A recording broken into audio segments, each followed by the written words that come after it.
Thank you, Parth. Good morning, everyone, and welcome to this meeting in public of Herefordshire and Worcestershire Health and Care NHS Trust. I'm Mark Yates, Chair of the Board, and hopefully we'll be keeping some sort of order today. I think, Jill, we have a couple of apologies for our meeting today. Rob Cunningham, our Director of Urgent Care, is unable to be with us, and Elaine Clough, our Director of People and OD, is unable to be with us, but we do have Naomi in her stead along today. Naomi, you're very welcome, and thank you for attending the board today. We have a number of guests with us, which will become apparent, especially when we get to the patient story. You're very welcome indeed. And any other guests that are joining us on YouTube, as always, if you have any questions about anything to do with the meeting, after the meeting, post-meeting, I'm sure anybody on the screen would be welcoming of any questions that you may have to ask of us, or any points of clarification that you may want. Before we go ahead with today's meeting, I have an important chairman's announcement. I'm aware that the Trust has sent out recent communications, but I'd like to take this first public opportunity to announce the appointment of a new substantive Chief Executive Officer to the Trust. Colleagues will recollect that on the announcement of our former Chief Exec's retirement, we commenced a recruitment process that ultimately didn't find the right candidate to take this critical leadership role. So with this in mind, Robert Mackey, our Deputy Chief Executive and Director of Finance, kindly agreed to take the helm of the organisation and has been in that post since April 2024. However, in the 3 months prior to the past Christmas, we reran their recruitment process, and following this comprehensive process involving the Regional Director of NHS England, the CEO of our ICB, Trust Board members and staff, as well as a range of trusted partners, I was delighted to be able to announce that the position was offered to and immediately accepted by Ellen Rule. Ellen's currently the Deputy Chief Executive and Director of Strategy and Partnerships at NHS Gloucestershire, and prior to that has held a number of other NHS roles for over 20 years that she's been in the NHS. We all look forward to Ellen starting on the 1st of May 2025, and until that time, Robert will continue in his interim role. And although Robert has another 3 months to run in that position, I'd like to take this first public opportunity to thank him for stepping into the breach as our interim Chief Executive. The CEO's role is never easy, especially in these turbulent NHS times.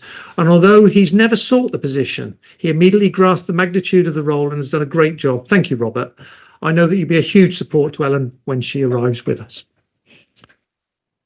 And with that, if we could then move on to the minutes of the meeting held on the 21st of November, our last in public board meeting. And ask, does anybody have any matters arising or any matters of accuracy at all? If you could please show it in the normal manner. No? Okay, then we'll take those as a true record of the meeting that we had on that date. Thank you to Jill and Leona for the comprehensive and excellent nature of those minutes. It makes certainly easier to track our decisions and the actions that we've taken. Thank you very much indeed.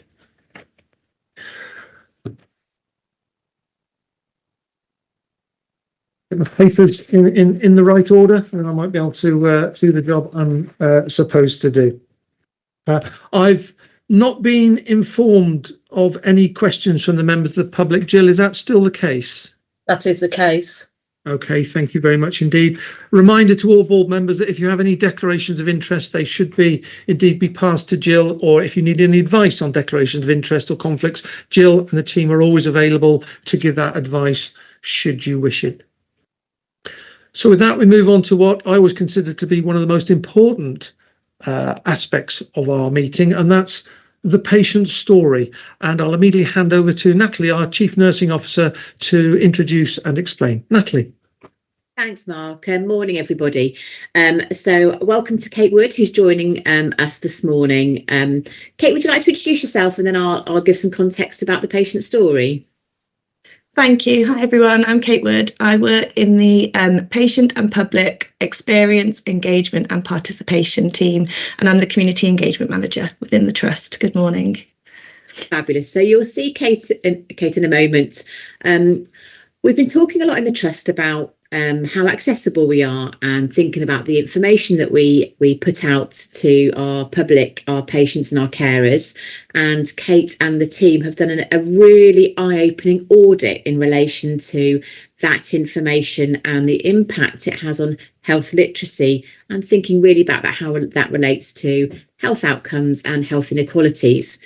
So we're about to show you two of our fabulous patient engagement panel partners, and really Kate interviewing them with me earwigging in the background about their experience of accessing our information. So Fee, can I ask you to show the Teams meeting that Kate led, and then we'll have some questions and answers.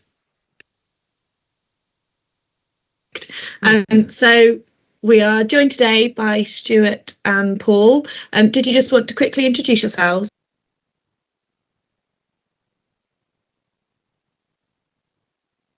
Oh, it started, Fee, and then we seem to have flicked off it. Apologies, I don't know what happened there. I didn't touch anything. Bear with me, I will share again. Please let me know if there are any further issues. Is it showing on screen again? Yes. Great. Getting on for 3 years. And one of the things that I have done quite a lot of is reviewing documentation, leaflets, letters, websites that Kate brings to the panel and asks for comments. So that's kind of why I'm in this meeting. I mean, my background is various things, but very much not health service. Probably my biggest part of my background was working in IT, where I managed IT specialists, and some of the issues there with communication, I suppose, a little bit similar to some of the things we might be talking about in a minute, in that, these guys operated in a fairly rarefied and specialised world, and had a lot of difficulty involved in translating what they were trying to say into things that could be understood by non-specialist managers or customers or people outside of that environment. Thank you, Paul. Stuart, did you just want to introduce yourself? Yes, hello everybody. So I've also been at the engagement panel for probably about 2.5 years. My background, I spent 25 years in the recruitment industry, and then about 10 or 12 years working as a freelance consultant in business change and process improvement environments. An awful lot of process writing, engagement and communication, both internally and externally. And I've always had an interest, to be honest, in the way that organisations engage with their customers and the public. And this panel's given me really the opportunity to pick up on some of these things. And I think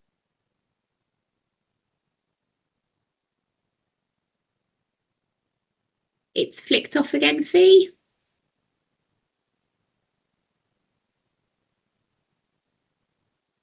Very sorry all for the disruption. I'm going to try a slightly different way of sharing in the hopes that that is more consistent.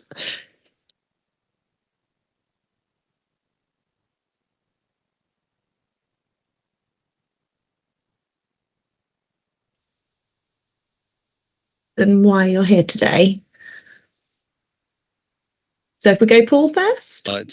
The Kate background is working in to some of the things we were trying to say. Yes, hello everybody. So I've also been at the recruitment industry, and then about 10 or 12 years working as a freelance consultant in business change and process improvement environments. An awful lot of process writing, engagement and communication, both internally and externally. And I've always had an interest, to be honest, in the way that organisations engage with their customers and the public. And this panel's given me really the opportunity to pick up on some of these things. And I think perhaps some of the key bits we've picked out over the work we've done over the last couple of years is that there is a lot of good work that goes on, and but there's a vast amount of communication that's issued. And for some people, some of that can be challenging. So we've spent quite a bit of time looking at ways that we can try and help improve that. I tend to use the term engagement rather than communication, because I like to see engagement as getting the 360 loop, getting the response back from the service user. So I think that's where my remits come from, and hopefully we can add some value to this quite exciting piece of work. Really. Thank you both. So I think if we start with kind of the everyday things that we see in the documents that we review, so the types of documents that we look at and some of the kind of the areas that we see quite often that require the improvement. So maybe if we start with you, Paul, some of maybe the elements. In terms of the documents, we're looking at websites, leaflets, patient leaflets, letters, occasionally things that are aimed at medical practitioner audiences, but most often it's things that are aimed at the patients. I think my sort of opening comment really is that it's not a problem that's unique to the health service. All organisations develop their own cultures and their own vocabulary, and if you work in organisations for a long period of time, which many people do in the health service, it's really difficult to get to see what it might look like from the outside. And I think that's where people like Stuart and I can add a little something. Particularly, I've never worked in the health service, so I'm looking at it totally as an outside view. But I think that's really quite important. In terms of what can be done about it, I think there is training that is relevant to the people that write the documentation, and certainly from my working life, I would have seen that where we had specialist writers or people who were at least trained about writing communication for customers and that kind of thing.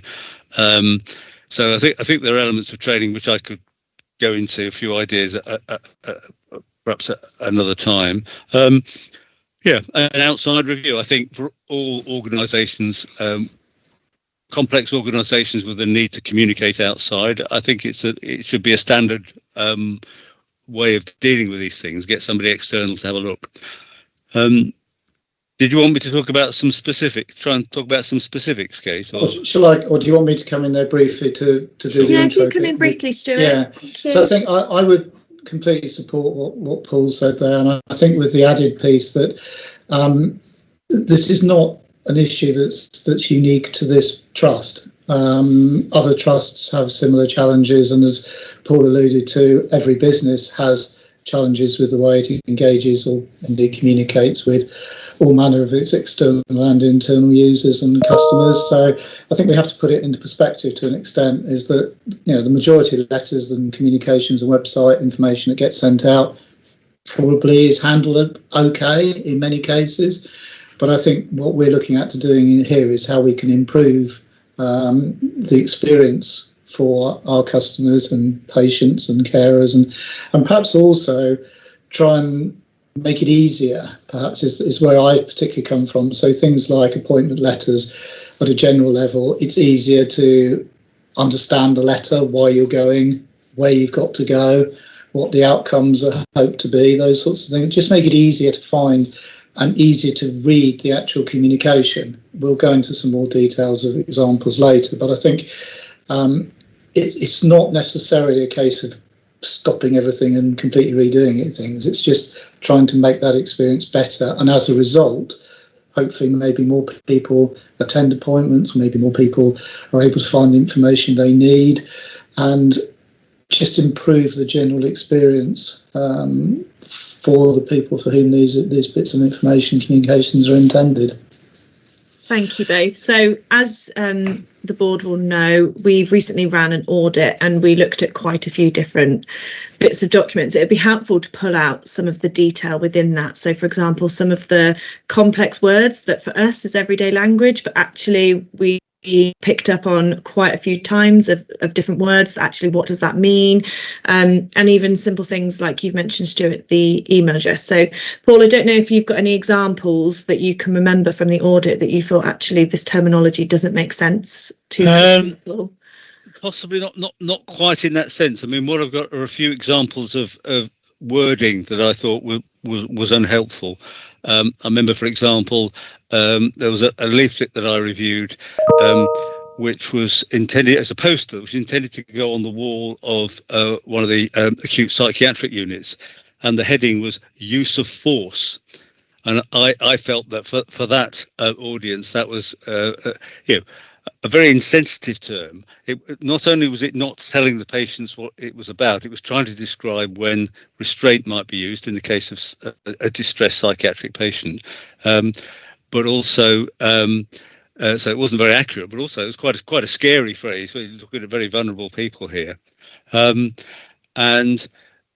in sort of debating what should have been, why that was, it was because it was a reference to an act of Parliament that was about use of force. And my argument was, well, this is intended to be a communication to patients and vulnerable patients, so that should be the emphasis, not a reference to the act.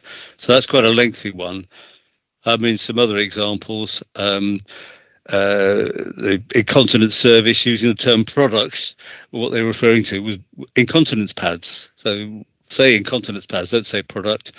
Another leaflet which had delivery time frames, which was talking about when something would be delivered, but and then lots of kind of specialist terms like exclusions and referrals and things like that, which are quite to many of the audience are going to be quite foreign. I mean, I've got quite a few more general comments, I suppose. I mean, one of the things I've noticed quite a lot is the way that documentation, I'm thinking more leaflets rather than the letters that Stuart was referring to. The way that documentation starts off, it's really important, I think, that there's a kind of some thought about who's the audience, what's the purpose of this document, and to introduce that, and what should the title be, and to introduce that at the start. Quite a lot of things we've looked at will kind of dive into quite early on into some detail, not necessarily the most important detail, without setting the scene as to what the point of it is, point of the leaflet is. Consistency of layout and headings, consistency of terminology, the dreaded acronyms, and it's not just medical acronyms or medical terms, but there's also a lot of terms which relate to the health service organisation, project names, abbreviations of departments, that kind of thing, which to the outsider, unless they're clearly defined, don't mean a great deal. Thank you, Paul. That's really helpful. Stuart, did you want to come in on that and any examples that you've noticed of common acronyms, words, issues that we see? Oh, you're on mute, Stuart. That was right. Yes, sorry about that. I think the report that you've done, Kate, obviously pulls out some headlines around acronyms using active sentences. So we would like you to do something rather than it is expected that you should, and this sort of thing. Paul's touched on consistency, which I think is certainly helpful, especially if you're getting multidisciplinary letters. So from different departments, if they look similar within the trust, it kind of makes life a bit easier for the recipient. But I think in terms of some of the specific details, there was one that always I pick on, I think, is about the email addresses that we use. I had one on a sample letter, which I think was 41 characters long. And I think that's difficult. It's very prone to errors with typing for people for whom, writing or typing is quite easy, whereas for many other people that may be difficult. And if you've got a problem and you've got to type 41 characters and then you get an error message back, that's going to be a really difficult situation, I would guess, for some people. And that's quite a common thing. That's not just one example. There are plenty of 40-plus character email addresses. In letters specifically, I think the actual advice in terms of who you're seeing, where you've got to see them, could be improved. I think sometimes addresses aren't complete. I personally find it, I'm lucky I don't have to go to hospital very often, but whenever I do, I find it pretty stressful. And I think I'm normally a pretty level-headed and calm sort of person who can cope with these sort of situations. But hospitals and appointments are pretty nerve-wracking times for many people. And I think as a general point, it's useful if we can try and make things easier for people. So provide them with the full addresses rather than just a building or indeed a room name, as I've seen in some of them. And perhaps even, make sure you've got full postcodes and maybe even what 3 words options for people, because that will actually take you directly to a location, which might be easier for some. In terms of, I think also, and there may be reasons for this, I don't know, but I think it's useful if you can put a name in some of these letters. So if you've got an appointment, who is it with?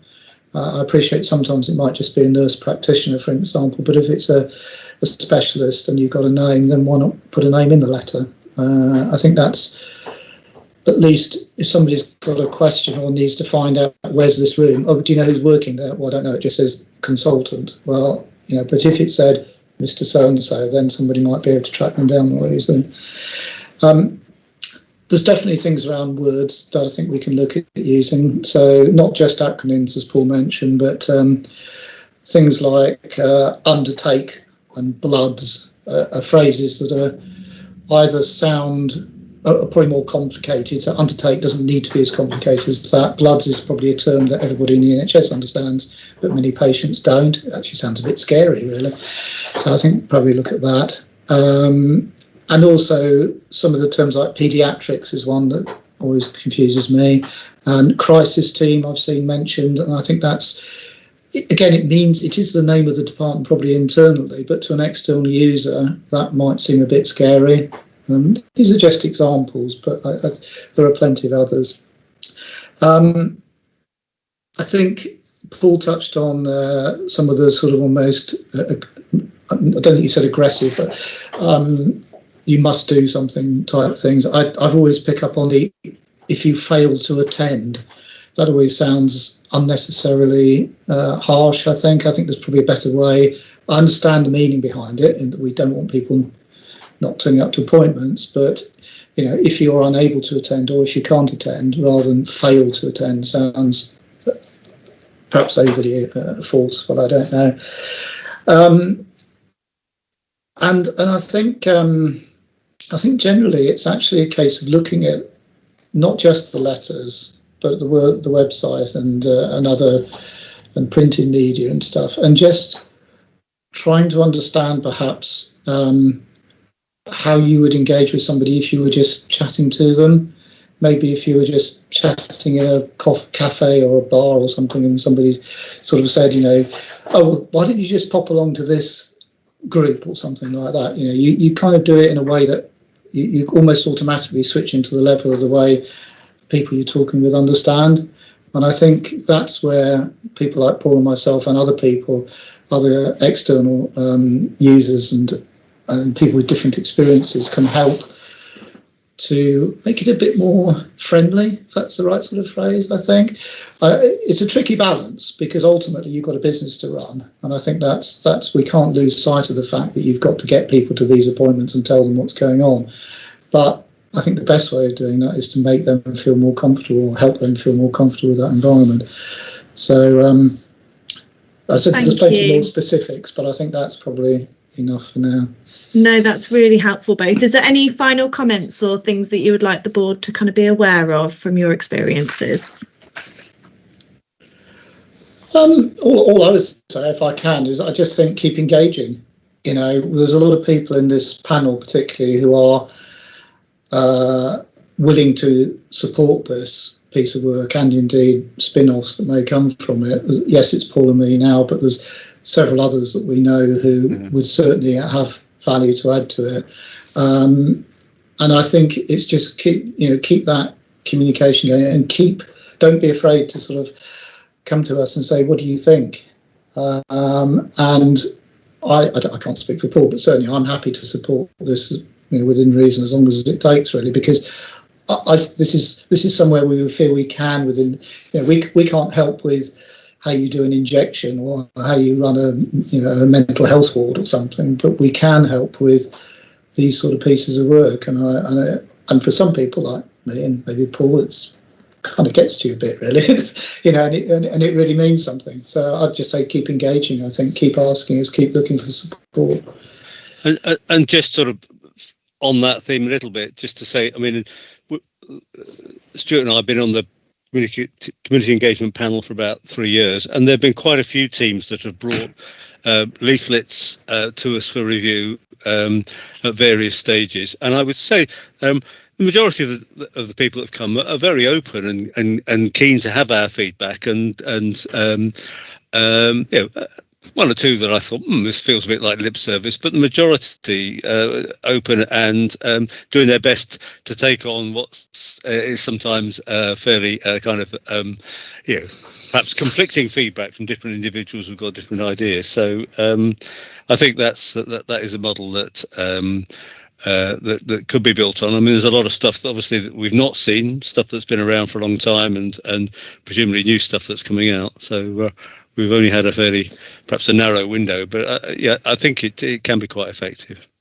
And I think it's also probably worth saying that we acknowledge that this stuff is hard, you know. So for medical people, and it's the same. I mean, I've spent 3.5 years working with the police. I can assure you it's exactly the same, if not worse. You know, at the end of the day, clinicians are medically trained people. They're there to solve medical problems. You know, they're not necessarily there to write nicely worded letters that everybody can understand. So we do acknowledge the fact that this is, for many people, this is a bit out of the comfort zone, and also detracts in the best possible way, kind of detracts from your day job.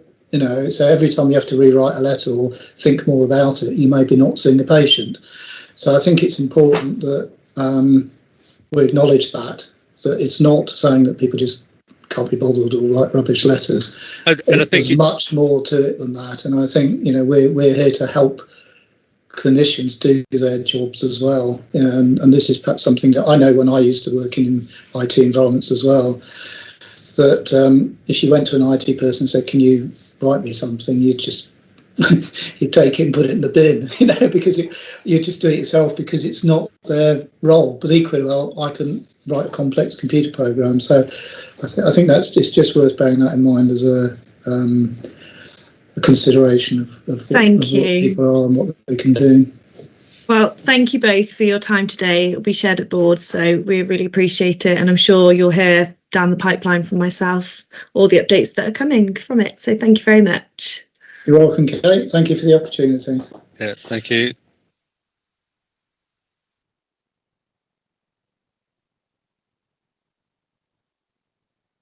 Thanks. I'll hand back to you, Mark, for any questions. I say Kate's with us and is our expert in this area. Okay, thank you very much. And if by any chance Paul and Stuart are viewing these either now or later on YouTube, thank you ever so much for giving us your time, not only for the board's consideration today, but in your general work with us. It is vital. As somebody that only this week received a letter from the NHS with regard to a family member that talked about their team that included operational leads and clinical leads, I thought, do they mean doctors and nurses? I did wonder, you know, in reading that letter and the understandability of it, and that was from an NHS trust to me, and I should have a reasonable understanding. So it is an important subject matter. So if we move on to questions, and thank you, Kate, for organising. The people I got shown so far are Janet and then Colin. Janet, please. Yeah, thank you, Mark, and thank you, Kate, and the panel for putting that video together. I thought it was really useful and really interesting. I'm the non-exec that actually links with the community engagement panel, and I have to say they are a fantastic bunch of people. There's a massive amount of skill and experience sitting around that table when we get together, and I'm really, really pleased that actually this is being brought to the board so that people can become aware of the work of the panel. And I sat actually when you were starting off the audit, and it was absolutely fascinating and in a way quite distressing to see some of the communications that we send out to our patients, that they are quite, well, very difficult to understand and work out actually what they're there for. So I think we could make a huge improvement, which would really go a long way towards helping people engage with our services better and actually helping us engage with our patients and the public better. So my question, Kate, is, having sat and just seen the enormity of the amount of work, is there's a lot to do here, and you're not going to manage to sort it all out at once. So I suppose it's around, how are you going to prioritise, and is there any learning we can have from other organisations about how they've done this? Because after all, everybody, all NHS organisations communicating. Can we sort of steal with pride somewhere? Thank you. I think to begin with, we've got a bit of an action plan of how we move forward. So there are some really simple things that are quite quick and easy for us to do that will make a really big difference. So, for example, standardising our letter templates so it's accessible, but also everyone's using the same one. So this was something that was picked up in the audit quite clearly. There are other things, for example, making sure our leaflets, if we can start raising awareness, then people will start as they're producing things to do it. But it's completely right to say this isn't a really small thing. This is all of our communications that get sent out. The audit is going to be sent to the Health Inequalities Implementation Group in February. So health literacy links really closely to health inequalities. It's the strongest correlation to ill health. So this sits really nicely with the Health Inequalities Group. From that group, we will create a bit of an action plan, and that will be where we prioritise and say, right, we need to focus on X, Y, Z first. These are the timelines, and this is how we're going to roll it out. So I agree with you that we've got some quick things that are already in the pipeline that are already being looked at, but actually I think it'll be helpful to go to the group and get a bit more of an action plan and a formal process going forwards. Thank you. If we've now got Colin and then Sue, so Colin first, please. Thank you, Chair.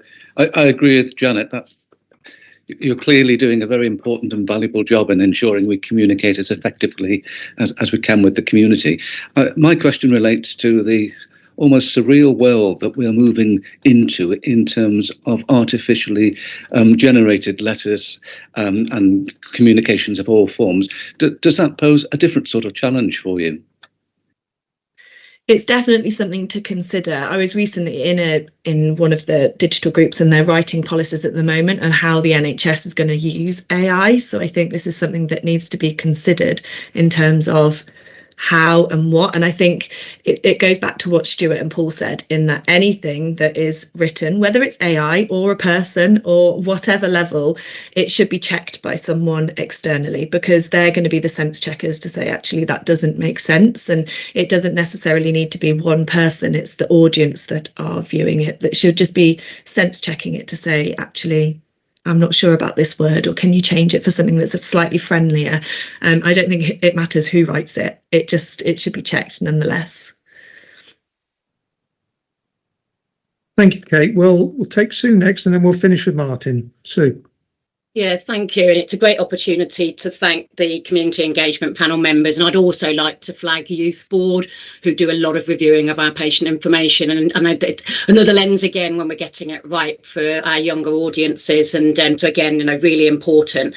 Kate is so passionate about this. And we had a discussion earlier on in the week. And she was saying, some of this is a relatively quick win. We can do things which actually go in early. And when we develop our communications to get this into the way in which we standardise our approaches.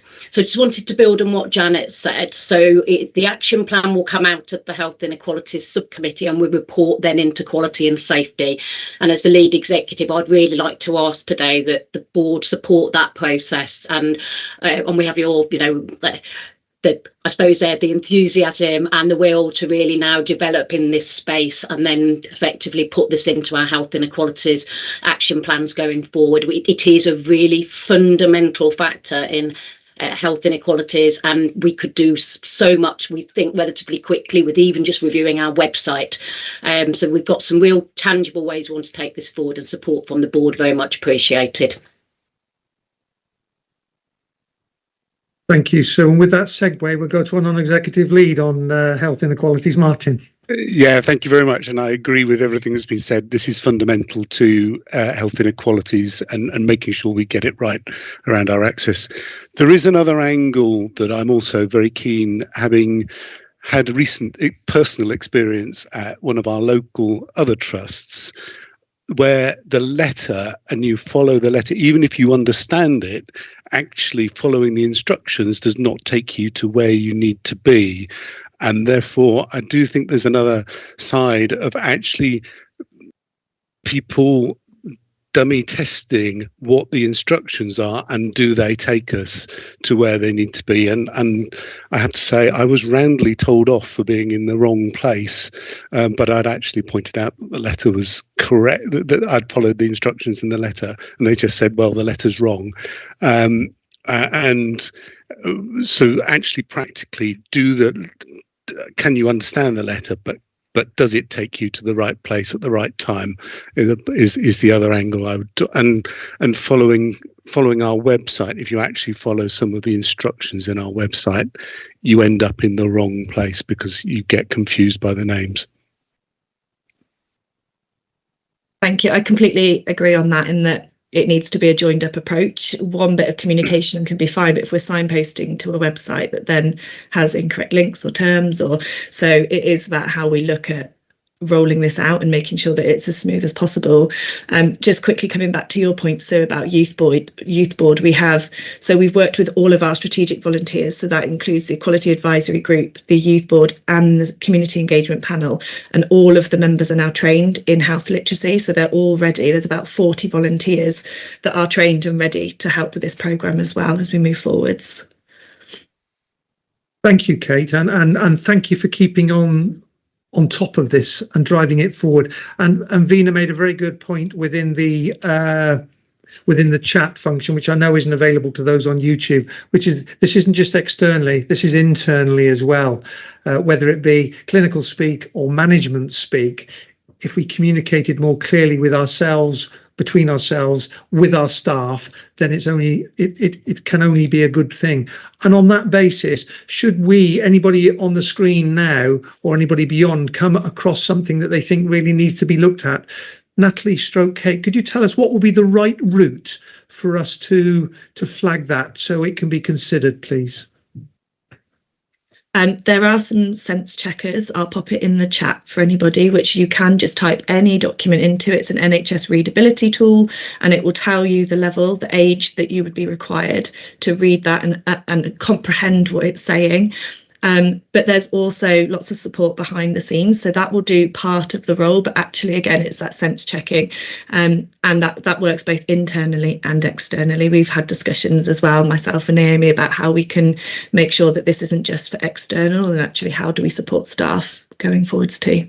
I think what I was looking for, if I've got this complicated letter in my hand and think this isn't right, who do I give this to in the trust? Do I give it to you? Do I give it to Natalie? Do I give it to Matthew, me? Robert?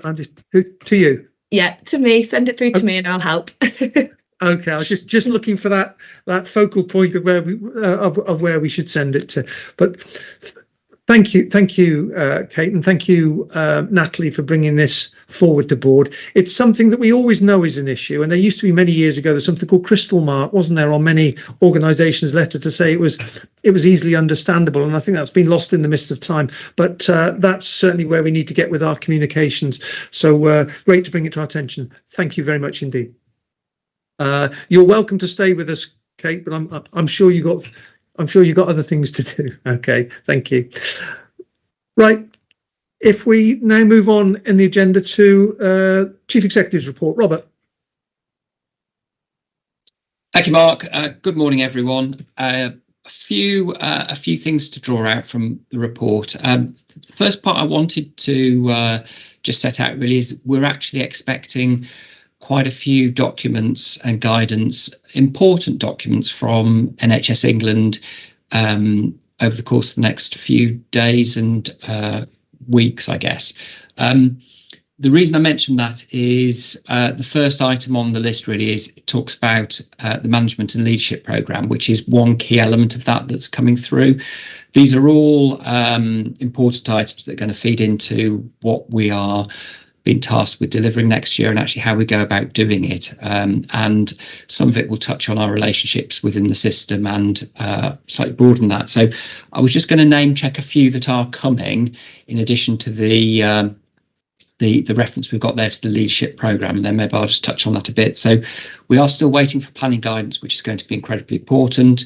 Alongside that, we're also expecting some documentation around a new oversight framework and a support arrangement that goes with that. So again, those are going to be very important documents for the board.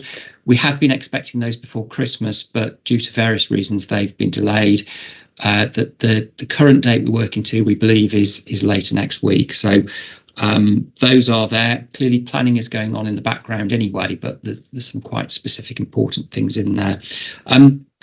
Alongside that, there are a couple of other things as well that we are expecting.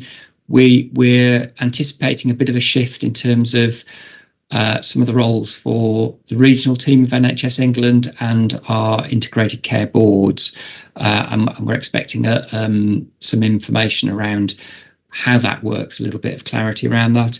And then just to draw out for our board, there is a document that's been published, which again we're expecting to be taken through our processes to understand a bit more, but that's the Insightful Board. Very important document about how we operate and sort of some of the considerations we should be drawing in. And then another document that's not been published yet, but we are expecting, is some guidance around what good strategic commissioning looks like. So all of those are going to be incredibly important for our system and obviously for organisations within the system. And I just draw those to your attention. The management and leadership programme reference we have in my report is also hugely important. If you remember, we've had some quite recent national reviews of leadership and management within the NHS. So Sir Gordon Messenger, we had Tom Clark, who's doing some work as well. All of those have been drawn together, and what you'll see here is that NHSE have now appointed Sam Allen to head up national programme of work around this. Mark and I attended a webinar at the back end of last week where we had some discussion and feeding into that from chief execs and chairs across the region. I think we are expecting some information to start coming out probably from early spring onwards, but likely to be code of conduct and then some other supporting documents. But just to flag up for board, some really important system architecture documents that are going to be coming out. Okay, the second part I really wanted to draw your attention to in the report is the Health Services Safety Investigation Body reports. That's the bottom of page 4 of that report, and they completed an investigation into harm to patients who unfortunately have to have out of area placements for their mental health inpatient care. A really important report, and I think the link I'll make through is that this is likely to be quite a high priority for us in terms of that planning guidance I've talked about, in terms of all organisations, all mental health providers, particularly across England, really focusing on how we reduce those and seek to eliminate those out of area placements. Matthew's report, as you'll be aware, touches on this, so I won't go into that too much detail, but I suspect Matthew will be drawing some of that out. But just to flag out, that is one of the significant issues that we're expecting to focus on for the coming year. Another one that's in my report, which might have passed over, is the anaesthesia associates and physicians associates regulation that comes in. I'll let John come in a moment, because this does actually apply to us. We do have one physician's associate working in our trust, and I think it's probably helpful if John just outlines what that means and how we're approaching that. But again, quite an important change in regulation there. Then if I could just move to the more local and specific items for our trust that I want to draw out. Again, this is really just name checking across to Matthew's report, but I think everyone will be aware that urgent and emergency care within the NHS at large has been under significant pressure over the last couple of months. Our system, Herefordshire and Worcestershire, and particularly our place in Worcestershire, have not been by any means immune to that. We've had significant pressures that we've been working through with our system partners. Matthew's report picks some of that up. All I wanted to draw out here was really a big thank you to all our colleagues who've been working incredibly hard to keep things moving, not just in physical healthcare. I do want to draw out urgent care, physical healthcare, mental health care. Winter pressures apply to across those, as well as our children's young people services. So I'll let Matthew draw out more specifics later, but it is an issue that we need to be fully aware of, but just make the board aware that our staff are going above and beyond in many respects to make sure things are running as safely and effectively as they can. Other parts then I just wanted to draw out from the back end of the report then. It seemed quite a long time ago, I'm sure, for board members, but we had a wonderful evening with our staff awards in November. Some truly fantastic achievements that we celebrated. Again, this is my opportunity to kind of publicly put it out there and really thank staff for everything they did, and particularly my appreciation and warm wishes to all those who were nominated, and especially those two who were winners on the day. It was a fantastic day. Not forgetting, before that as well, we had our long service awards, and we had approaching 50 of our colleagues who've worked with us for 25 years plus, and some really long service in there. Again, huge admiration for their sheer dedication and hard work over that period of time, and thanks from me and I'm sure the board to them. Then if I could just pick out a couple of other items.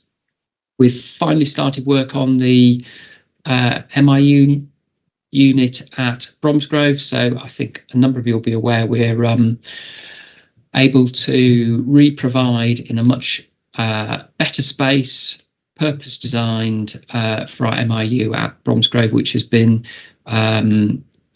suffering under the strain of quite cramped facilities for a number of years now. So we're really pleased to be getting that underway. Completion should be later this year in the late spring, summer, and we're really looking forward to that coming through. Then finally, just to draw out, we've got just the note in here that the Herefordshire system received its CQC and Ofsted SEND report. You recall we had one for Worcestershire. We haven't had the report back yet, but clearly we'll bring that back through board and governance as and when we get it. Thanks, Mark. That's the key points I wanted to draw out. Thank you, Robert. Before I go to questions, John, were you going to mention the physician associates and just ensure we're aware of the implications of what's in Robert's report, please? Sure. So as outlined in Robert's report, physician associates will have to be registered with the General Medical Council by the end of 2026. And there will be a transition process over the next couple of years for them to be invited and registered with the GMC. We have one physician associate who's currently working in an inpatient mental health setting, adequately supervised. We are making arrangements to enroll them onto our appraisal and revalidation system, and I will be responsible for their professional regulation. And going forward, physician associates will be included in the professional registration annual report, which comes to the workforce committee. People and Culture Committee, sorry. Thank you, John. I made the same mistake myself this morning in a conversation. But, if we move to any questions for Robert now, we'll start with Sue and then move to Janet. Sue. It's rather a comment than a question. I'd just like to endorse the amazing stories that we heard at the Staff Awards, which following shortly after the Senior Leadership Day, where we heard of some really inspiring initiatives from people working for the Trust, really heartened, I'm sure, everybody present.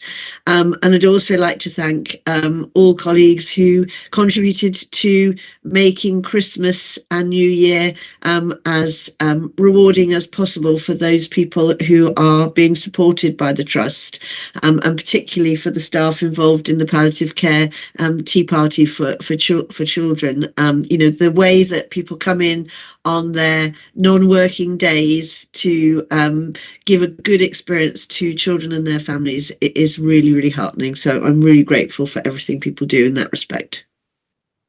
Thank you, Sue, for those comments, which I'm sure we all endorse. Thank you. Janet. Yes, sorry, this is a rather more prosaic question after Sue's lovely comments. I wanted to ask about the Physicians Associates. That was one of my questions. I wanted to know if we did have any. I'm interested to know if we've got one, because I'm just thinking that's one member of staff who's sort of different to everybody else, and I was just wondering how they're being supported, particularly given the fact that I know there's a lot of noise within the system, particularly within the medical world, about Physicians Associates. And I think, anecdotally, they have been coming in for quite a lot of, I don't know what the right word is, I'll just say it, I'll say abuse online because of, issues around the role. So I just wondered, how are we supporting that individual? And do we have any plans to have any others? Because I just feel that they're a bit of a lone worker at the moment.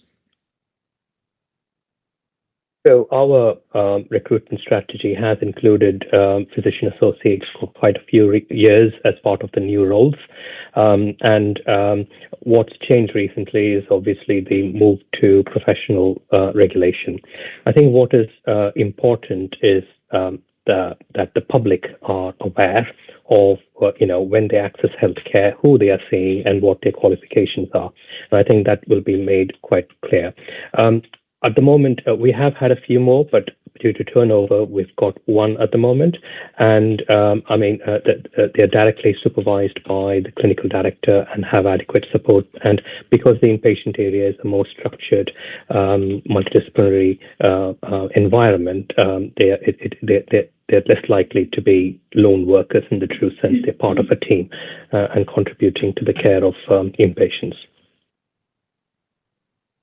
Thank you, John. I don't think there's anybody else showing. So with that, just a couple of things I wish to mention. The staff awards have been mentioned quite eloquently by Sue, but I'd also mention there's volunteers that were recognised on that night as well, not just the staff. And one of the more sort of emotional presentations, I think, is when our volunteer that actually won it is a gentleman. I think he's 85 years of age, if I remember rightly, and still volunteering on the wards because he sees the worth in helping others less fortunate than himself. So a fantastic evening that was. And just to mention as well, I had the pleasure of presenting our chief executive, Robert, with a long service award as well on that afternoon. So he was part of it. But thank you for your report, Robert. It contains some quite significant and important information there, both locally and nationally. And when we get some of those national documents, I know Robert and the team will be distilling them to then bring to board or the various forums to ensure we are prepared to deal with the requirements which they'll place upon us. And make no bones about it, there will be requirements placed upon the Trust from those documents, but we'll deal with them when they come in. Thank you, Robert. If we move on next then to Jill and Board Assurance Framework and the High Level Risk Register. Jill. Thank you, Mark. As people will probably observe, the Board Assurance Framework has been evolving over recent months, and we've got a slightly new look, and hopefully the use of some colours on there are starting to help to identify areas that actually certainly the committees should be focusing on a little more in terms of those programmes that are either on track, off track, perhaps not moving at the speed that we would expect them to do so. So we've broken down the individual strategic objectives. I think we possibly have a little bit more work to do just in terms of making sure that we've got some consistency about all of the associated risks, and the executive team have some time at an away day in February to actually focus on that. What I'm hoping going forward is that at board committee meetings, that the relevant committees for each area will then be using the Board Assurance Framework, or the extract of the Board Assurance Framework, to focus on the high-level risks, to focus on the priority programmes, and whether we're satisfied that we've got adequate assurance that things are moving as they should. or whether actually something else needs to happen. And so that's what will be reported in future to the committees, just the relevant extracts of the BAF that's for each committee. We do have the high level risks on there, and we, I think, have made quite a lot of progress in terms of those risks that are directly impacting on our strategic objectives, and also those operational risks that might be escalating up through our governance structures to become of significant concern that should be then discussed at this level. Don't think we've quite got it right, but I think we've made quite a lot of progress there. And then just finally, in respect of risk management generally, obviously the risk oversight group reports through to audit committee, and I will be suggesting that the work that we've been doing over the last 12 months or so to the next audit committee becomes business as usual and moves out as of the improvement programme as a specific piece of work. And I'm sorry if I've just stolen Scott's thunder there in terms of what when he comes to his report, but I'll be suggesting to the audit committee that actually this has now become we've got into a much better battle rhythm, and actually this is it's a bit like painting the Forth Bridge, that we have to constantly do this and keep at the process. But I think actually we've established a much smoother regime now, and so I will be suggesting that becomes business as usual rather than a specific piece of project work as part of the improvement plan. Happy to take any questions on that. Thank you, Jill. Does anybody have any questions on the BAF as it stands? Yes, Sue. Yes, it's about the risk in terms of recruitment of mental health nursing staff.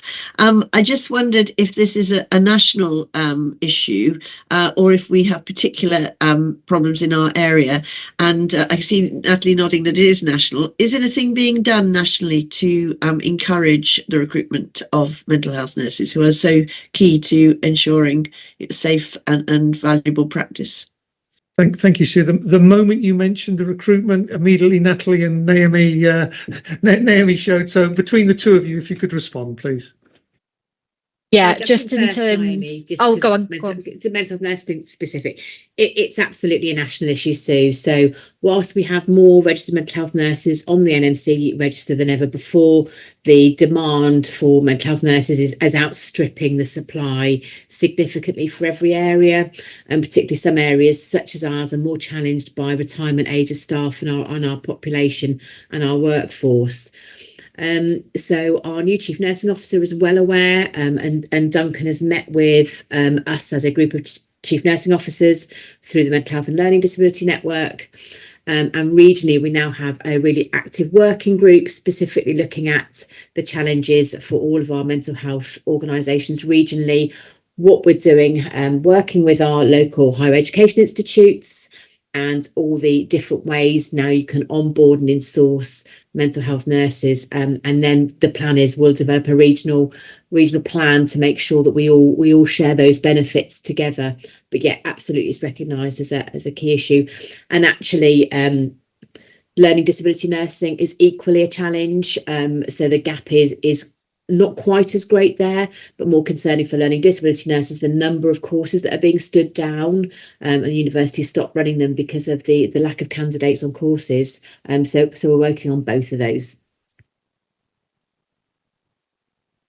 Thanks, Natalie. I was just going to add that in terms of the figures, we are about average. So we have got national benchmarking figures, and we are pretty much aligned to kind of the national vacancy rates.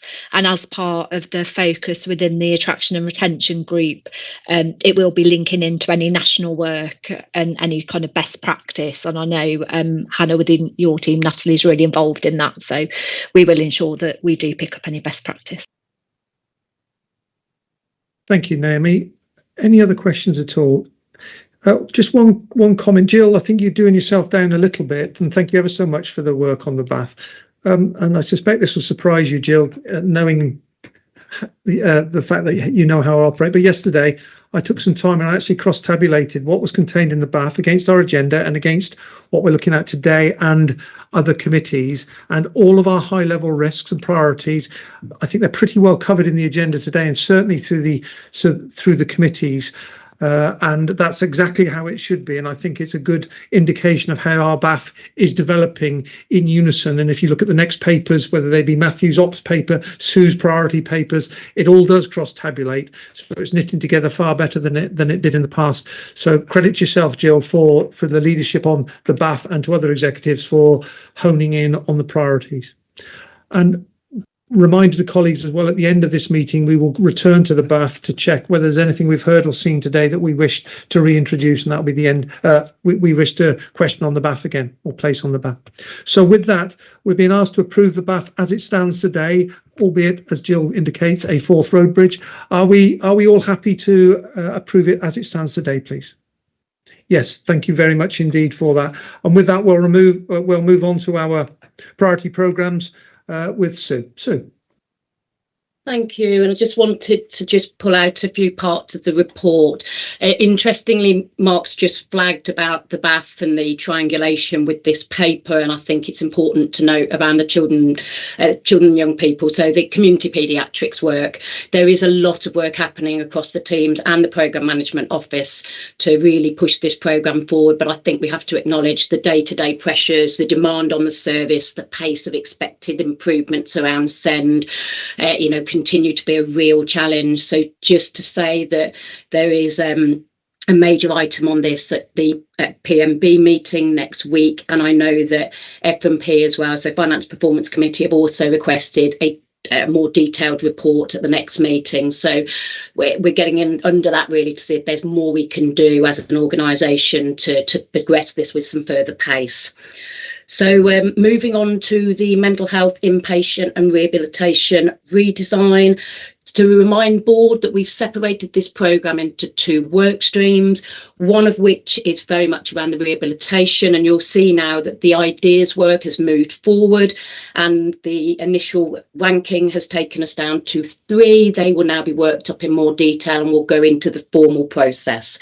The other area, which was around improvements around inpatients, the PMO have been working really hard with the team, very much focusing on out of area, bringing that down, and length of stay. And as Robert already flagged earlier, that we know that's going to be a 25-26 priority. So I'm pleased to say that we've been doing so much work around that, which will really help us move into that year with some assurance on our plans and how we're going to progress on those two elements. The work around care opinion continues to roll through, so that's great. We're on track to have that across all of our teams by April. And at that point then, in Q2, we'll do an audit across all of our services to just see, have we really got care opinion working as we want it to? Have we got teams that may be supplementing with other things? And that's absolutely fine. What we want to know, though, is have we in all of our services got a robust mechanism for hearing the patient and carer voice, and then bringing that through so that it shapes our responses and our work programmes. I also wanted to flag the work that's been happening with OnSide across our inpatient units. That's been really positively received. So we've continued to roll that out for a further year. That's been invaluable, actually, in terms of putting some real pace into the feedback that's received around food, around the environment, around communication, and acting on it in real time. The board has expressed a lot of interest around the virtual ward development, so I just wanted to flag we are still waiting for a decision around the funding on that. Denise and I were in a meeting and she raised this yesterday, so it's going to be going forward as part of the planning round for 25-26 in terms of actually making sure that we're clear on what we're doing. The Mental Health Collaborative, so you'll be aware that we've been reviewing with the ICB, in particular the committee and the executive. So Carol, as the lead non-executive for ourselves, has been involved with this very much too. I know a number of you around the screen have been interviewed. The outcomes of this review have been shared with a number of us next week, and that will set a pace then around what we're going to change and what we're going to do differently. So that's great to see that moving forward. I just wanted to then just share about the work that's happening around the people and culture work stream. So that's 5.1. So we've had all three of the subcommittees meeting now, so that's great to see some real pace into that space. And I would like to say welcome to Laura, though again I might be stealing Scott's thunder, but we've got Laura Hill now on board with us as the psychological lead. So we have committed as a board to trauma-informed care, so we've spent some time now trying to make sure that we're clear on how that comes together with our cultural work for the next year to 18 months. Finally, I just wanted to build on what Robert said around the planning guidance. So clearly that's not stopped our work, the delay. We've been obviously working with both our SDU and corporate colleagues on the emerging priorities. We shared those with the board in December. Throughout the last month, we've been working further on just really trying to assess the capability capacity, so prioritising the priorities, as I've said before, so we're really feeling assured that what we absolutely agree and we sign off both in the system space and as a board is deliverable for 25-26. So those are the headlines I wanted to pull out, and happy to take any questions. Colin first. Colin. Thank you, Chair. So the improving capacity and demand community paediatrics stands out a little bit in terms of being the only one that's at red. And clearly there's action being taken, there's progress that's being made. But could you give us some further assurance and in particular highlight any obstacles or barriers that exist that are perhaps outside our control? Yes, thank you. And I would like to bring in Matthew as well, because he's the SRO for the programme. I can't understate the work that's happening across the teams around this at the moment. And that's why we want to do a deeper dive at the programme management board next week, Colin. We have got the relentless demand in this area, and it's exponential. And clearly that's going to put pressure on a team that's been under that demand now for probably around 5 years. We've got some complicated arrangements in children's in terms of the interface with a number of system partners. So we've got the Integrated Care Board, and we've also got Worcestershire County Council, and making sure that that's all moving forward around the SEND improvement plan, our recovery, as well as the perennial issues we've got around recruitment into this space as well. So for us, it's been about what we can do immediately, but what we need to transform for the longer term. And that's the piece which we're struggling to pull together and really be clear on what we're going to do differently. And that's why we wanted to put a bit more oversight into that space. Matthew, do you want to come in around some of the updates? Because obviously the waiting lists are gone through pretty much every week, aren't they, at the moment with system partners? So it's in terms of oversight and scrutiny. Yes. I mean, just following what Sue's saying, it's been important to make sure that we're proposing to undertake a project that actually makes a difference.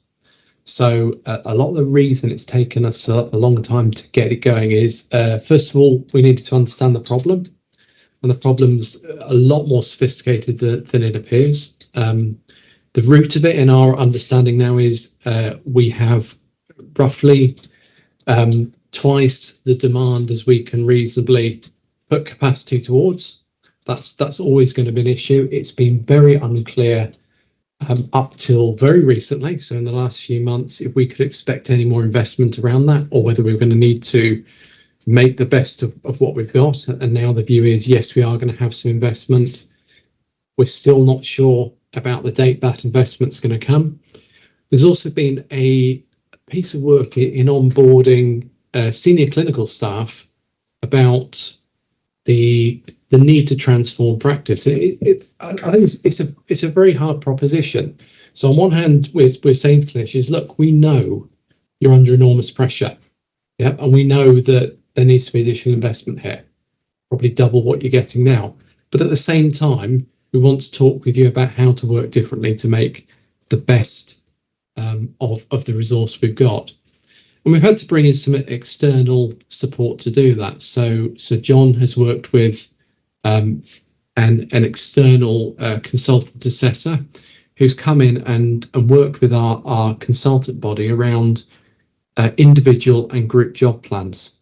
So there's been a lot of elements that we've had to draw together before we can say, okay, this is the programme and it looks like this, doesn't it?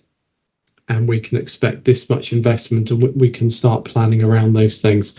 So that's why, in a nutshell, I guess it's behind where we'd like it to be. John, were you going to add something there, please?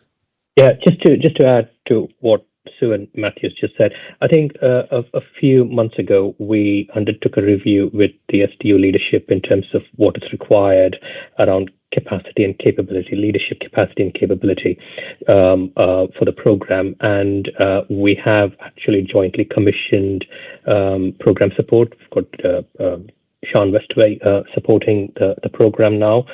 Plus, I think we've moved some finances to create a divisional director of quality for the SDU, which will help with the capacity around the general work as well.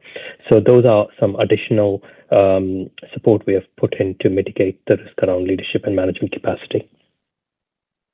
Thank you. And I think it's, I was going to bring your comment in, Sue. I think the statistic you put in the comments, I think it would be useful to ensure that's on the public record of this meeting, please. Yes, and we've shared this at a meeting we went to with the secondary head teachers. So we've seen a 437% increase in referrals for autism assessment since 2019. I mean, that's the scale of what we're talking about here. As Matthew said, you could double the service, and it's not slowing down. Some of this is just this exponential rise in neurodivergent assessments, and that is a national issue that is being raised through various forums at the moment, because we don't really have a national steer or potentially an understanding really of what we are going to be faced with going forward in terms of the ask of the NHS.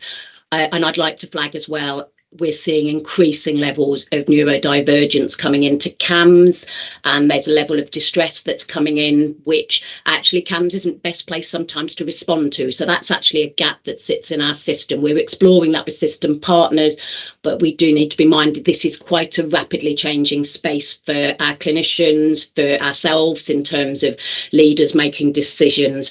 And I just wanted to say as well, from a kind of internal, we put some extra analytical support in to get under our data quality. That's an issue here too, very impacted on by the Care Notes outage, unfortunately. So that puts us a little bit further behind in relation to demand and capacity modelling. And we've also freed up programme management office resource. So I've got quite a few guys in my team as wrapped around this exclusively, working with Sean to really get some pace. And as Matthew said, to really get that clarity that what we're going to do is the right thing and it's going to work. Thanks, Sue. Sue Hinks. Yes, and just to say that in this area, of course, health inequalities can be even greater, because if you've got either family resources, or if your children and young people go to an education institution which is well resourced, you might find that you've got alternatives. But if you don't have the access to that, then you're more likely to be, waiting longer. Very timely reminder. Thank you, Sue. We'll conclude with Vina.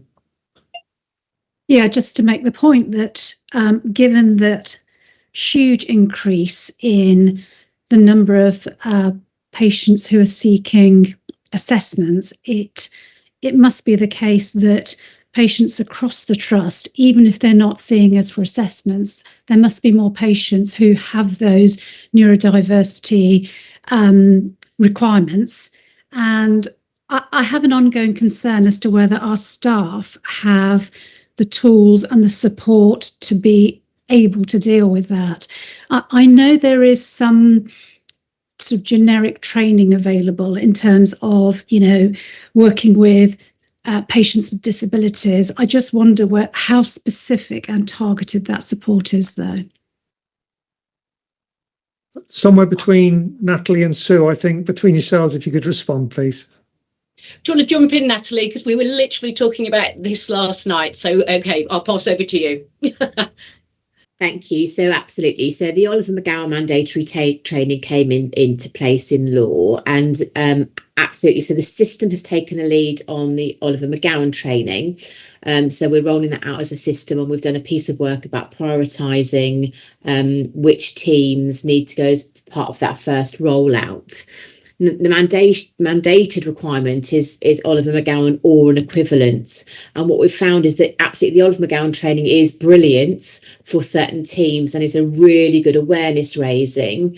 For some of our teams who work with really complex diagnosis, who might be mental health or learning disability, it may not be the training that's most suiting their needs. So we're currently scoping out alternatives, as have our Children and Young People and Families Directorate in relation to, there's some training run by Anna Freud, who make this really much more bespoke for people, for example, who've got a co-diagnosis of a mental health disorder and a neurodiversity or neurodevelopmental disorder.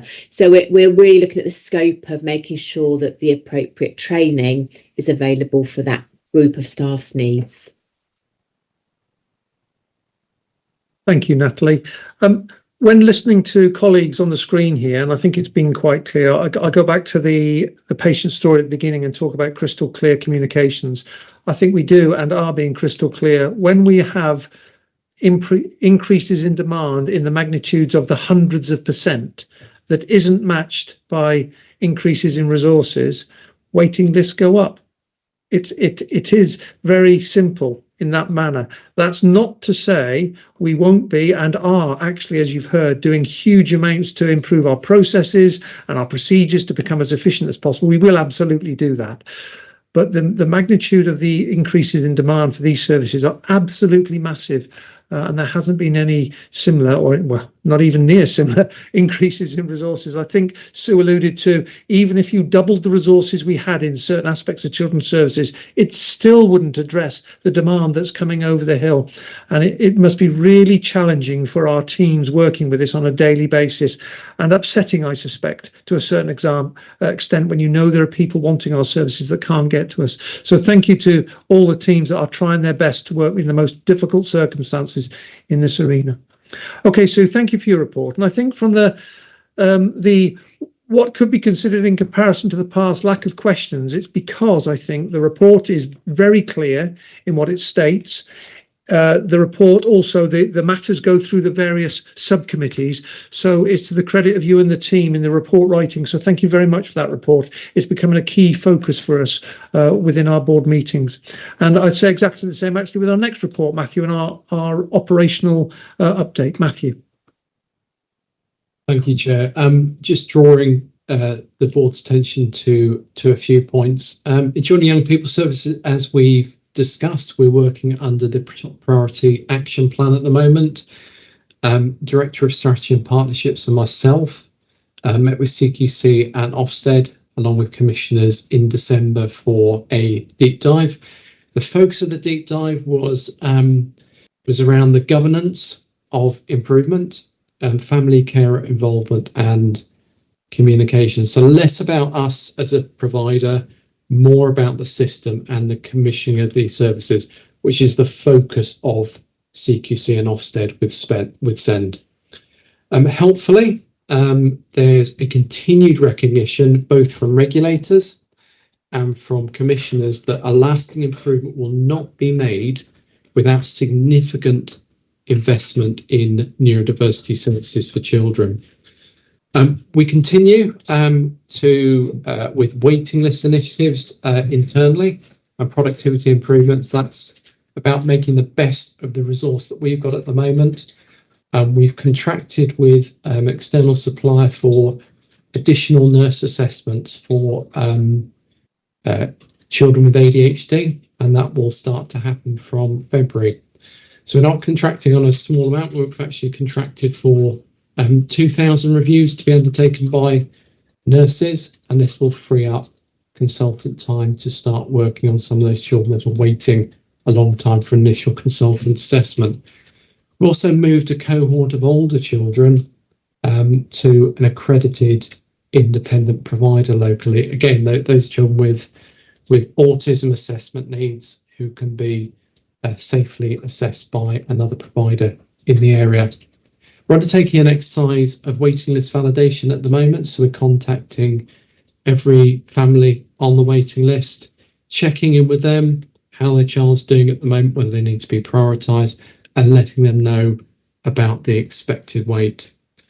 We're talking as well at the moment with the ICB about how further patient choice can be offered. Obviously, because that is it's a legal right within NHS to be able to choose your provider, and there may be opportunities for other providers locally to start working with families and children on the waiting list to help them be seen more quickly.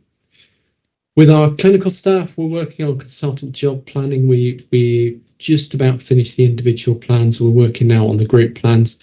And the purpose of that, again, it's about making the best use of our resource. We know there's too much work, and we've got to carefully balance acute clinical need with length of wait.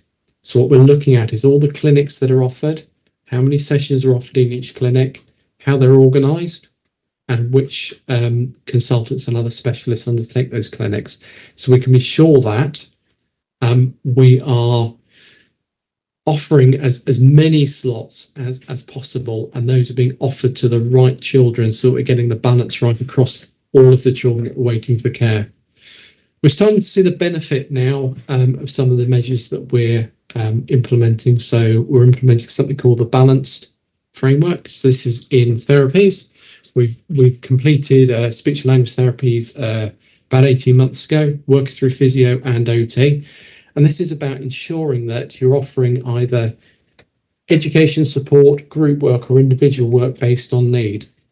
We're already seeing benefits in physiotherapy, and the first group work interventions start in occupational therapy in January. And again, we've started to map forward how we think that will impact on waiting lists.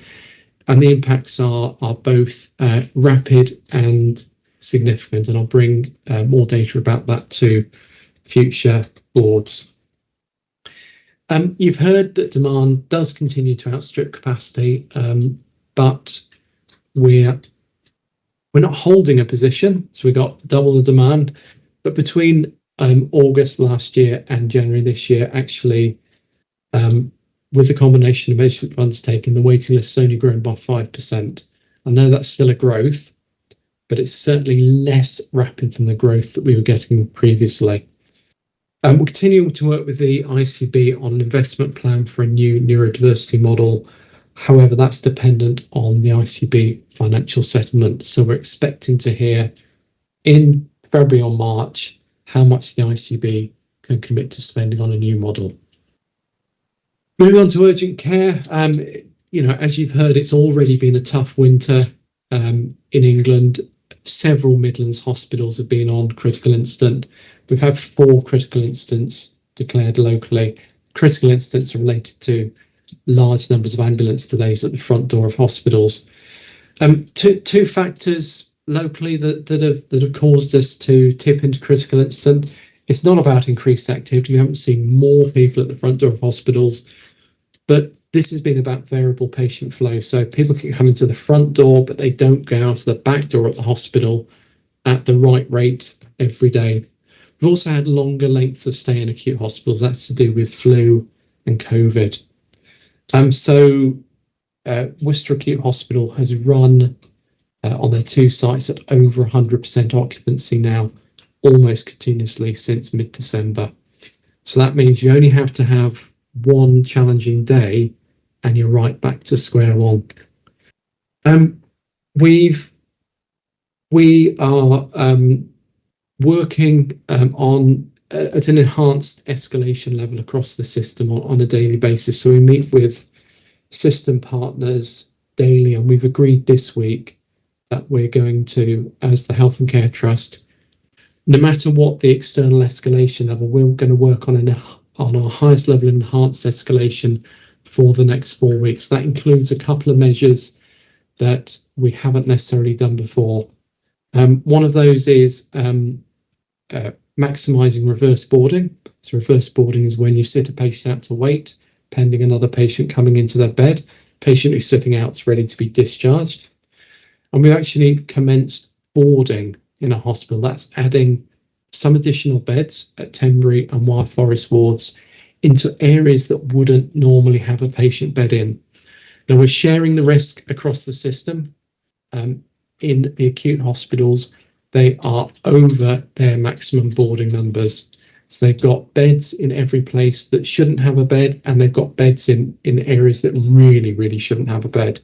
So we've got to work together with system partners and start taking the appropriate level of actions together with them as well. We noted last time the community hospital delays.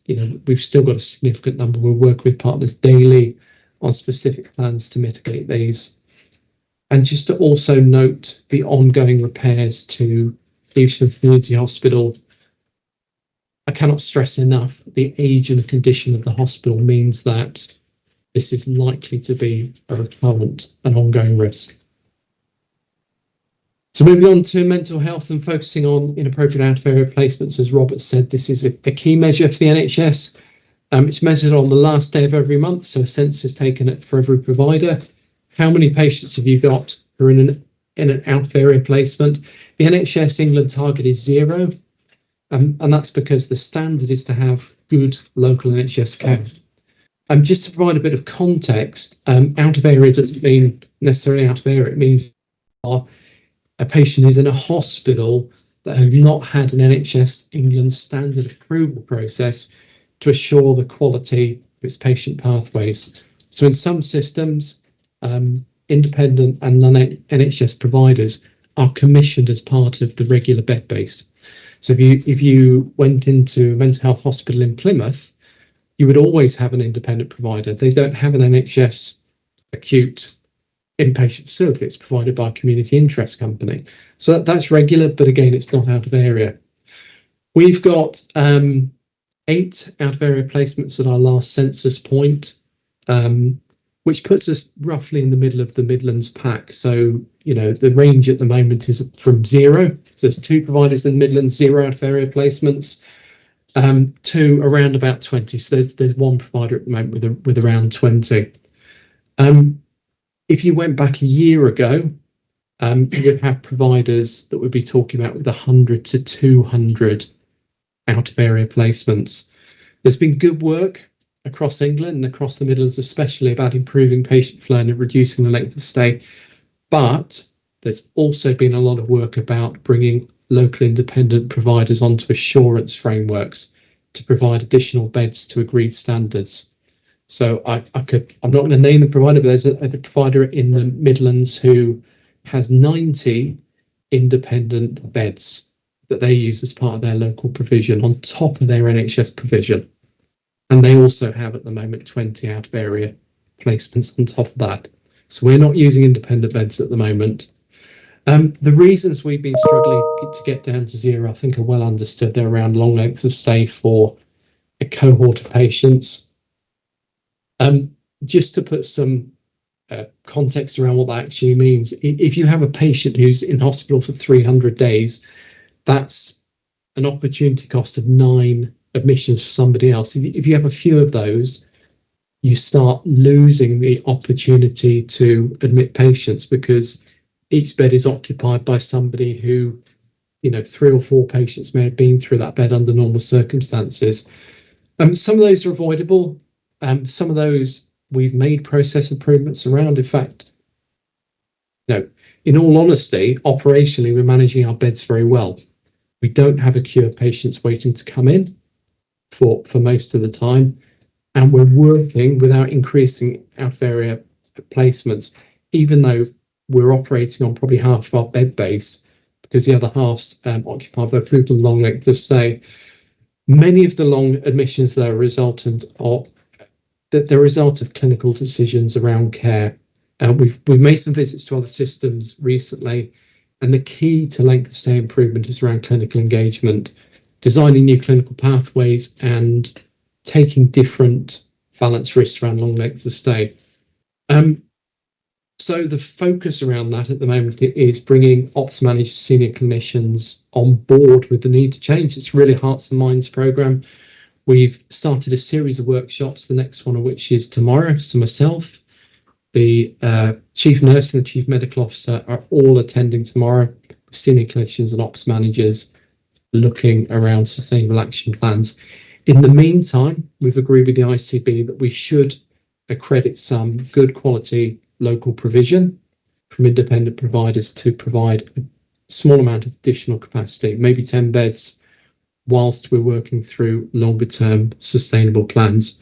And we're meeting with the ICB about that on the 5th of February. I have to say, just a bit of very, very recent context as well that may come out in planning guidance. There may be some changes to how the NHS recognises appropriate and inappropriate provision. So there may be more restrictions on the use of independent providers. That is one possibility that we may have to factor into our planning. So those are the key points, and happy to take questions. Thank you, Matthew. And obviously, it'd be fair to say we, along with all the other providers, are operationally hot. So if we could kick off question, Sue and then Janet. Sue. Yes, we looked at Mental Health Ledge in the summer and talked about lengths of stays, and talked that one reason why sometimes stays were prolonged was lack of community health care in mental health. Is that something that we are more in control of now, or does that remain an issue? It remains an issue. So we're doing a lot of work with housing providers about ensuring that supported accommodation is more available. We're also working with community teams and inpatient providers together to make sure that we're agreeing thresholds for discharge that are the same, and that we're not having a disagreement between consultants about when a patient should come out of hospital. The other thing we're trying to do as much as possible, and trying to get people into the mindset of, is discharge to assess. So a lot of people are admitted from circumstances that aren't the best. And when they come into hospital, we start looking at those circumstances and thinking, well, I'm not sure I want to discharge you back to substandard accommodation or somewhere you weren't getting all your care needs met. So you're going to stay in hospital until we can sort that out. That wouldn't happen in an acute physical healthcare environment, and it couldn't, and it probably can't happen for us. So what we're trying to move people into is, okay, well, let's line up good assessments to happen when the person goes home. But if they come from an environment that, isn't the best, they may have to go back there, and the attention is to quickly address those issues once they're back in that environment. Janet.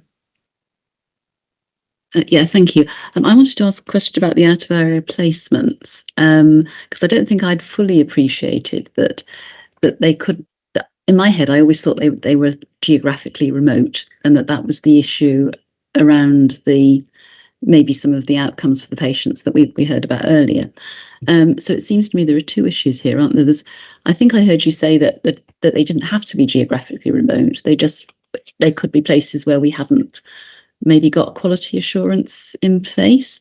So I suppose my question is, are we sending our patients to places that we aren't assured are high quality at the moment? And if so, what are we doing about that?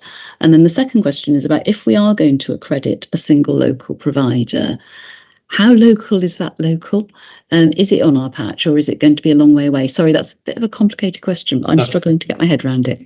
No, it's a very clear question, Janet. So the two risks for patients going to an out-of-area placement are one, they become very detached from their family support networks and their normal community care providers, and that's a function of distance. The other is that they would go to somewhere whose standards of care are not met. So the second of those is controlled by the fact that we're generally working with actually quite a small list of providers, and we're generally working with we cannot place patients in providers that are rated inadequate. So all these places are CQC rated.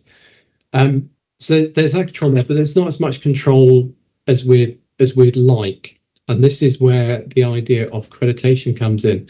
So NHS England publish a set of standards, and the set of standards are, these are all the things that you have to have in place to make sure that if you're working with a non-NHS provider, and you want to say that, this is part of our local provision, they have to meet. And those are about ensuring proper clinical reviews, having access to family and patient visiting, and how that's going to happen, how the care coordinator in the community is going to keep in touch, all of those kind of things. If you can work with a provider to pass that checklist and locally approve it and have it signed off by NHS England, that provider comes onto your framework. In terms of where these providers are likely to be, we've got 2 providers in Worcestershire that we're looking at and wanting to work with, both from large care groups, and one in South Birmingham, who probably 50% of our patients already go to, and those are mainly patients from Worcestershire in any case. So it's not a long way. So all the providers we're looking at to accredit would be local to us. Thank you, Matthew. We'll conclude with Veena. Thank you. Matthew, you've set out some very sensible measures that are being taken to assist with patient flow. One of them involves, I think you called it sitting patients out on the last day in order to make use of the bed for the next patient, which all sounds sensible, but from a patient's perspective, can you provide some assurance that I'm not going to be wheeled out onto the corridor and ignored whilst the world mills around me? So, I mean, Natalie may want to come in as well, because this is really her territory. But there's a couple of things. One is it's site specific. So, first of all, we've got to be able to do that safely. So, some hospitals we can do it in because we've got a suitable space, and some hospitals we can't and we won't do it in. The second is it's got to be according to a patient's clinical ability. So if a patient's going home they're going to be nursed in bed or from bed, and they've got very low mobility or high health needs, they wouldn't be sat out. If they're going home for a pathway 1 care, or they're ambulant, yeah. So we have a not insignificant amount of patients who are well ambulant, either when they come into community hospital or at the point they leave. They are patients who could be suitable to sit out. So it's a combination of, is the environment safe to do it, and is it clinically appropriate for this patient?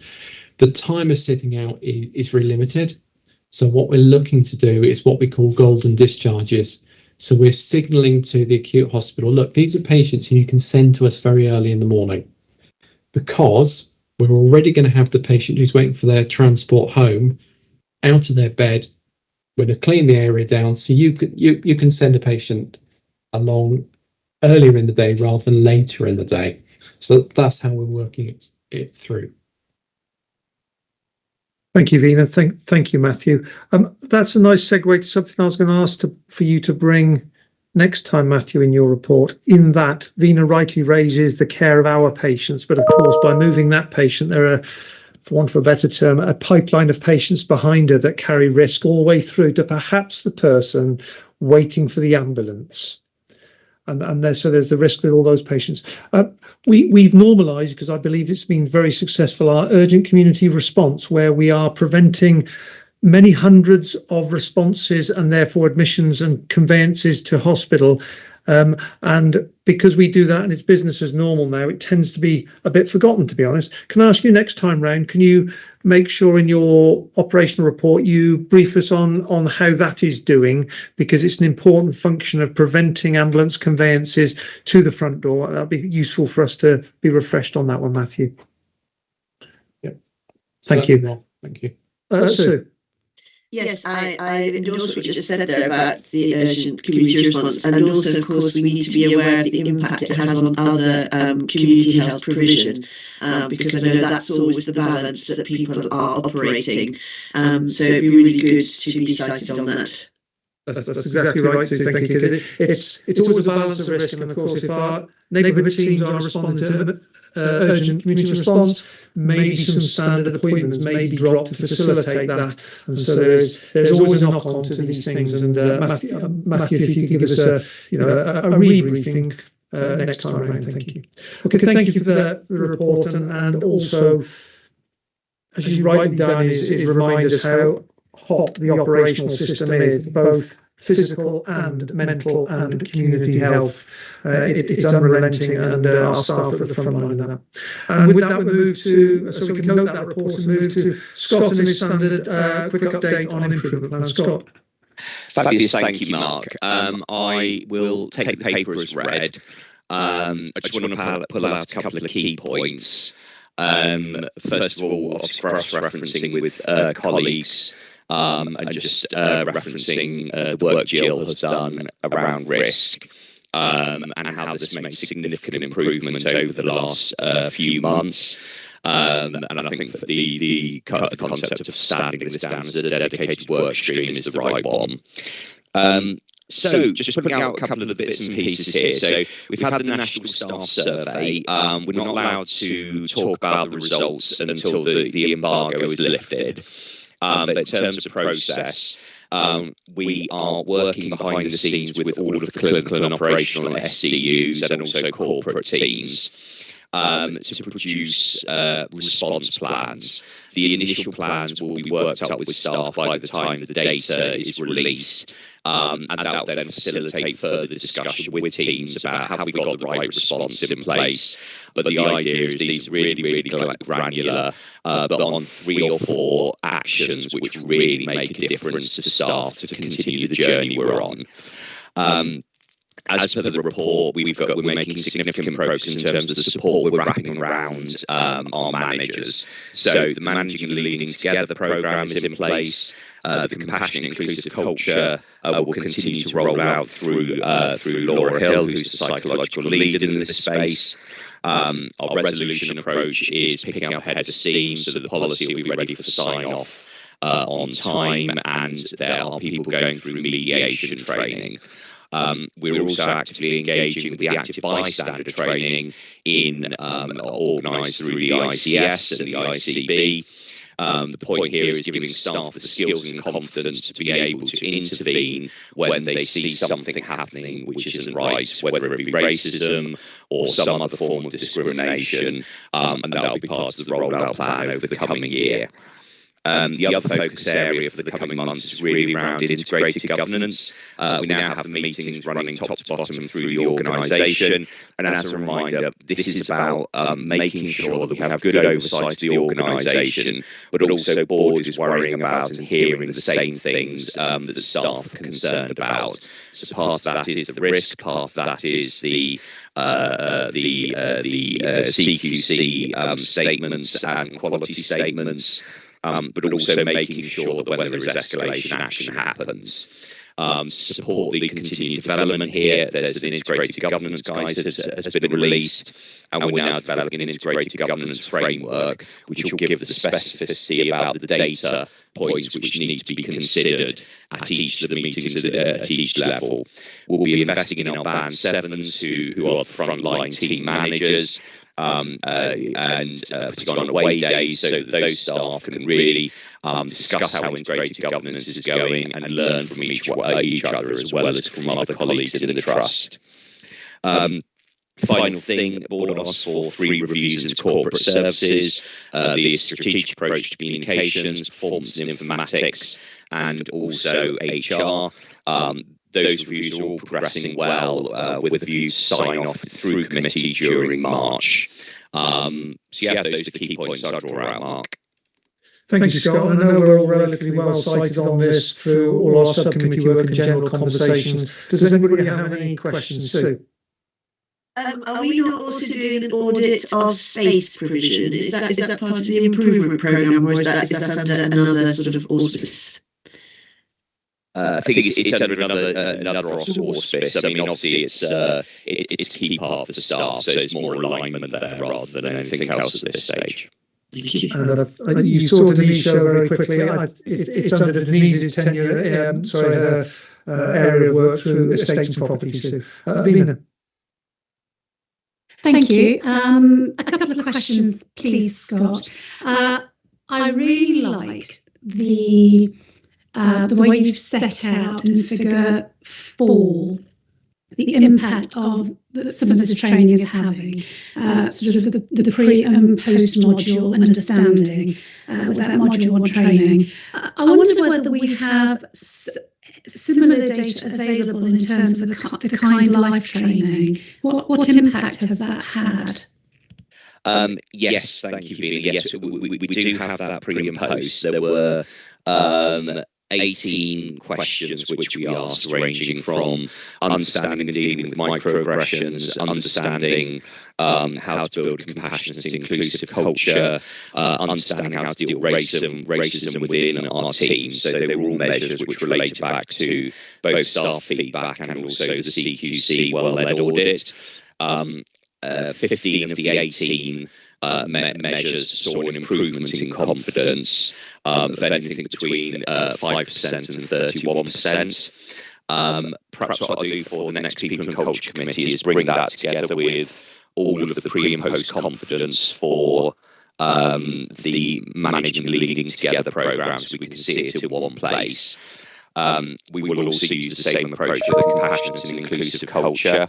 There's then the next stage that we need to work on, which is around how well embedded in practice and what's the experience of using these new skills within practice. But that's obviously a longer period of term piece of work. Brilliant, thank you. Can I sneak in a couple more questions, Mark? I don't know anybody that could stop you, to be honest, Vina, so please keep going. So my second question was around the performance and informatics review, Scott. That team is constantly under pressure. We ask more and more and more of them. What support are we putting in place for them if we are asking for more of them? Will they get more resources? Will they get more staff? How are we going to enable them to deliver yet more? Or are we asking them to deliver differently? So obviously all of this will come through the actual review process. The key ask that we're making is to understand through that review what is it we need in the space of governance, so the data that we need to be able to govern effectively and understand where we've got variation. The specific asks there in terms of operational oversight and dashboards, for instance, within urgent care. There's dashboards for triangulation, so how do we bring together all the information that's available in our organisation to show where there may be hotspots delivering, and also really importantly, how do we provide services with the right information to be able to undertake effective transformation and understand which impact they're having.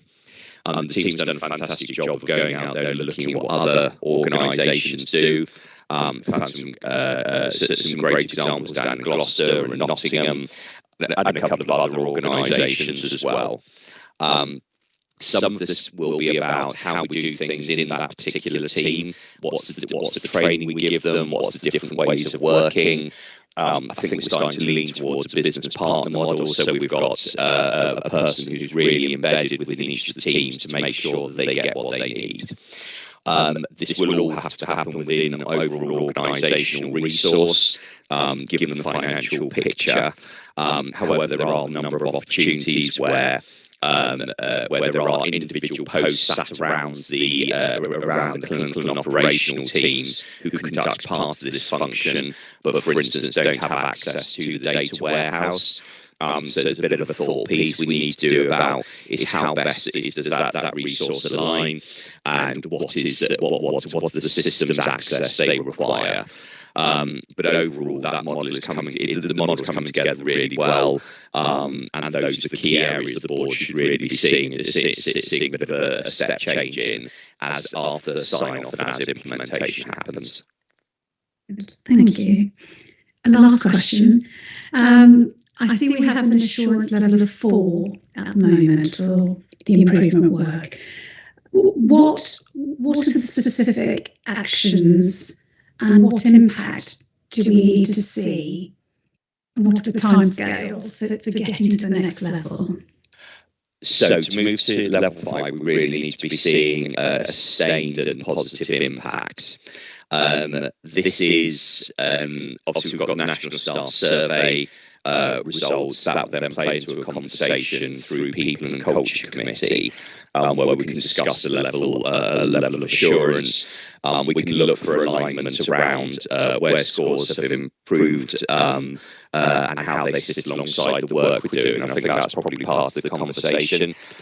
We do also need to keep tracking the organisational trend in terms of culture score, which has gone up since we began. It has gone up by about 8.65%. I'll cede the floor there to Robert. Thanks. Yeah, thanks, Scott and Vina. I think some of this touches to actually with the planning round, because one of the things I've been talking to Scott and the team a little bit more broadly about is we've done a lot of really good work on the improvement programme this year. But if you just remember where we've come from, really, we've been running at this hard since about Easter. But we've also been doing some of that on a bit of an emergent approach for the year that we just coming to the end of, so 24-25. We kind of were drawing things together that we were going to do, and Scott's done a great job of helping us to coordinate that. I think one of the things that I'd like us to be in position with as we go into next year is a little bit more clarity around what good looks like at the end of this improvement journey and what some of those milestones are as we progress through that. So probably more specifically, what is it that we are aiming to achieve, both inputs and outputs and outcomes wise for the year? And I think that then helps us a little bit more in terms of the assurance that we can place on it. That's probably easier said than done, but that's some of the work that we particularly want to draw out in the next month or two. I think that will then really help us a bit of focus about what it is we're doing. And clearly, that has to play through because we're hearing about all the other pressures as a part of what we've got to do. We've got to be really good at quantifying and prioritising what it is we're going to do, because, you know, the improvement programme, like the operational delivery, like the quality, safety, patient experience, finance, we're going to have to make some tough choices around what it is that's going to have the biggest bang for our resources, as it were. So a bit more on that, I think, in the next couple of months, I think. But I'd like to have some, real clarity on milestones for the coming year. Thank you, Robert. Thank you, Vina. It's a great point. When do we know? What do we know we're aiming for? And when do we know we've arrived? And I think it's not just that, but on many things. So thank you for the question. Thank you, Scott, for the update on the improvement plan. Work is still going ahead full steam, which is great to see. If we could all note that, please, colleagues. And the only other comment I was going to make is to reinforce to the board that we ask nothing of our staff that we're not doing and leading on ourselves, and you'll see, as Jill's put in the comments, that we do our active bystander training in February, and this afternoon we continue our board development journey in terms of doing all we can to be an anti-racist organisation, and there's some training this afternoon for that. If we move on now then to Sue, at 0 to 19, Sue, this is a very quick update, because I think we've all been engaged in this now for the last probably 6 or more months, but it's come to a conclusion and you're just reporting that. Thank you, Sue. Yes, as I say, this is a formal update on the direct award process. So it's just a few things I would like really to have on the public record. It's just to remind board members that the contract that we started in 2020, which obviously then would be finishing on 31st of March this year, 2025, we actually were the lead organisation with a number of subcontracts. And the direct award has moved those subcontracts back into the county council. There is some very clear strategic reasons for that. They want to put those contracts closer to the national policy developments around family hubs. The services continue. We will continue to work with those partners, but we won't be overseeing those contracts going forward. The contract award with ourselves, as you said, Mark, we've done a lot of updates as a board. We work very closely with our public health colleagues here The contract value remains the same, and I think it's worth noting in the current climate of local government funding, where we have seen reductions to domestic violence and substance misuse contracts. I'd like to thank our county council colleagues for working hard to retain the budget. And they've also worked to give some additional money around stopping smoking, and managed to continue that, and that's wrapped into the contract, so that's contained within the paper. So I would like also then just to flag the work that's been happening around engagement with the team to develop the model. Formal thanks to Lou Langston, who really has worked tirelessly to engage her teams, and in particular her teams have really pulled through what we think is an innovative model, and it does cover all elements of the mandated Healthy Child programme. At the moment, the contract will start on the 1st of April. The mobilisation to the full model, we've got some flexibility around that, but the latest would be September this year. So then just finally to note that the formal staff consultation will commence on the 30th of January, so that's next week. We are going through the timeline and the approach with the JNCC in the JNCC meeting next week. That's myself as the custodian for the process so far, Naomi as overseeing, making sure that we've got the change management and HR pieces where we need them to be as we move on board, and Natalie providing professional leadership as we move on through. And so the staff consultations will then take place across February. So yes, as you say, we talked about it, we got a lot of information, and I wanted to put something on the public record and make sure that we were clear on what we're doing next as a board. Thank you, Sue. I don't see anybody showing. I'd like to thank Sue, you in particular, but other executive colleagues, and indeed it's been work between you, the Kent Council, the ICB, as well, and our own staff to get us to this position for a really important service. So thank you very much for that. It's not been an easy journey, but we've now arrived, albeit we've got to go through a consultation. So colleagues, if we can note that, please. Thank you. Move to our update from Sue on health inequality work that's gaining some pace within the Trust. I feel like I'm taking the floor a bit today, so surprisingly, sort of came in a bunch. So yes, I just again wanted something to come through to the board, because it is our strategic priority number one. So we really have got a commitment to reducing health inequalities. We had pockets of best practice, and this has been really how do we wire this into the governance and make sure that as a board we can really oversee and fast track this this commitment. So the formal oversight cycle now is in place. We have a health inequalities implementation group, and that is the group that Kate referenced earlier. They have an overarching action plan. That then comes through to a health inequalities subcommittee, which is chaired by myself and has key executives from around the gallery in attendance, and then that reports informally to quality and safety. The work programme has gone through its first cycle, and we're now looking at how we build that into our planning priorities, and I'm also bolting it into the system, because I think Martin and I have reflected health inequalities we've got to do at the system level in terms of making sure that we've got some of our partners engaging with us about what we want to do differently, and certainly if we want to change the way we do things, we want to be doing that in collaboration with our commissioners.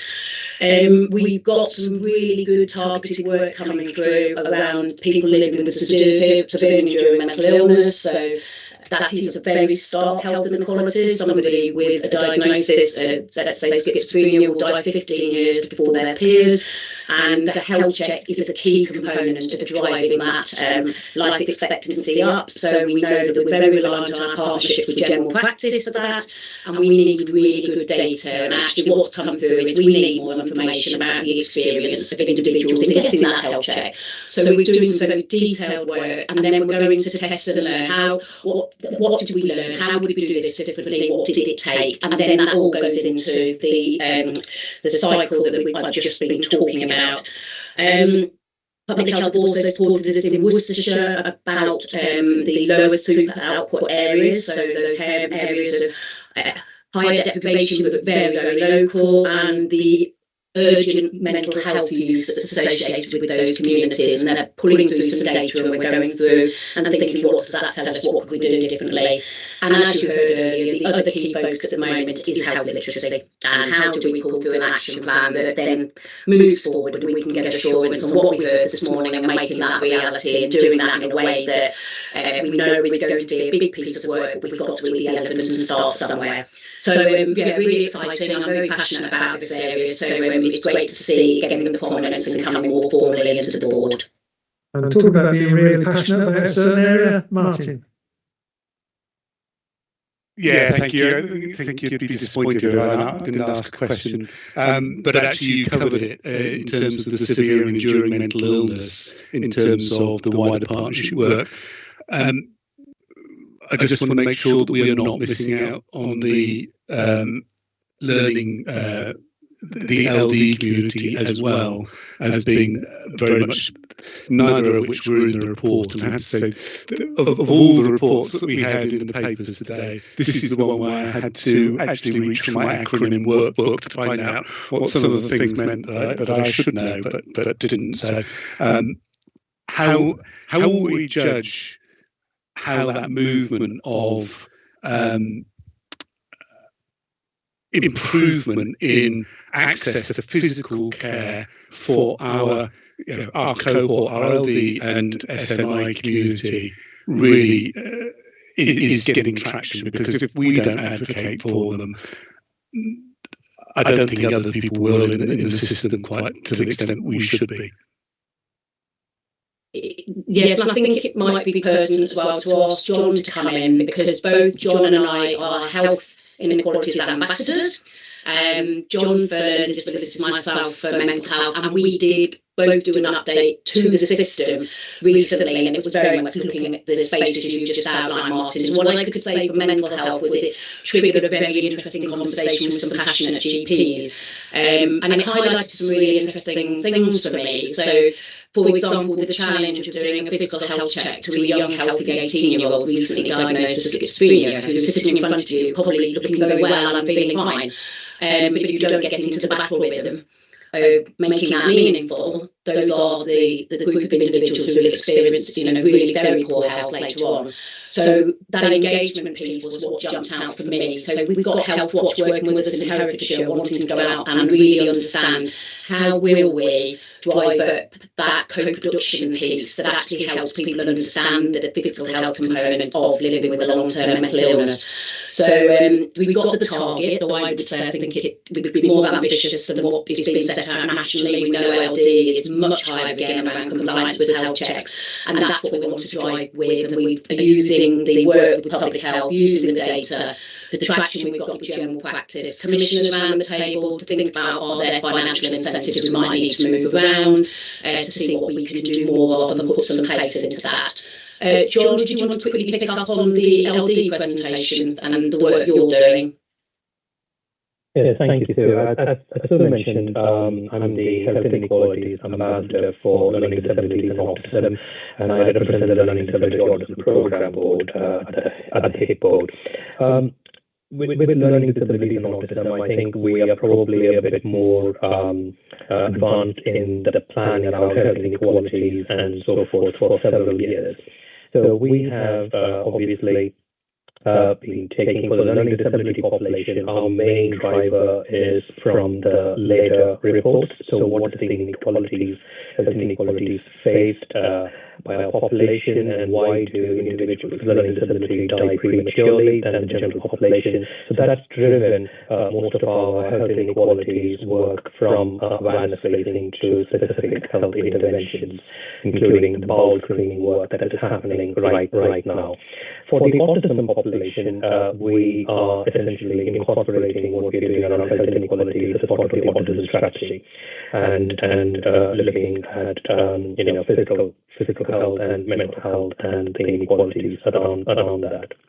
Plus, we've got the learning disability indicators for hospitals and healthcare services to comply with, so we monitor that as well. And we've been doing a lot around training, and especially the Oliver McCowan training, you will all be aware of as being rolled out across the board. So every 6 months, Sue and I, for our respective areas, are reporting into a more ICS-based health and equality program mode about the work we are undertaking. Thank you, John. Can we note Sue's report and indeed the good work that's certainly kicking off and progressing there?